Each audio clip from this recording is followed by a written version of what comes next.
আসসালামু আলাইকুম ভাইয়া, সবাই কেমন আছেন? এখন অঙ্ক করা যাক এসব পাটিগণিত শিখে। ৪ নম্বর ৭২ কিলোমিটার ঘন্টা বেগে চলমান একটি ট্রেন ৫৪০ মিটার দীর্ঘ একটি প্ল্যাটফর্মকে ৫৬ সেকেন্ড অতিক্রম করে। ট্রেনটির দৈর্ঘ্য ৫৪০ মিটার হলে ১৬০ মিটার দীর্ঘ একটি সেতু অতিক্রম করতে ট্রেনটির কত সেকেন্ড সময় লাগবে? এখানে যেগুলো লাগবে প্রশ্নে যে উত্তর যেটা চাবে, অ্যান্সার যেটা চাবে, প্রশ্নে দেওয়া থাকবে অনেক কিছু, কিন্তু প্রশ্নের সব সংখ্যা যা নিতে হবে এর কোনো মানে নেই। যেটা লাগবে সেটা নিতে হবে।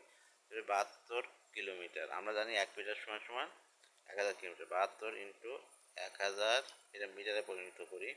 মিটার সমান সমান ৭২০০ মিটার। এবার ১ ঘন্টা সমান সমান ৬০ ইন্টু ৬০ সেকেন্ড। সেকেন্ডে নিলাম ১ ঘন্টাকে, তাহলে ৩৬০০ সেকেন্ড।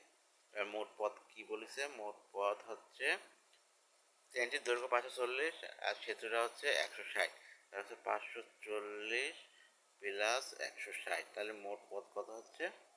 এটা মিটার। মোট পথ হচ্ছে ০.১০৬৭ মিটার।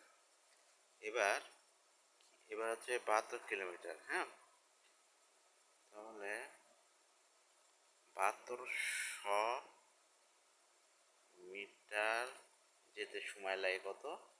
সময় লাগে ৩৬০০ সেকেন্ড। ৩৬০০ সেকেন্ড।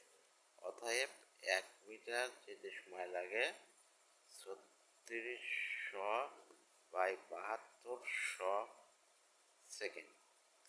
অতএব ৭০০ মিটার, ৭০০ মিটার ৭০০ মিটার যেতে সময় লাগে ৩৬০০ ইন্টু ৭০০ বাই ৭২০০ সেকেন্ড। এইটা এইটা এইটা এইটা এইটা এইটা, তাহলে ৭২। হ্যাঁ, তাহলে এতে কী হচ্ছে? এর উত্তর আসবে, ক্যালকুলেটর করে নেবেন, ৩৫ সেকেন্ড।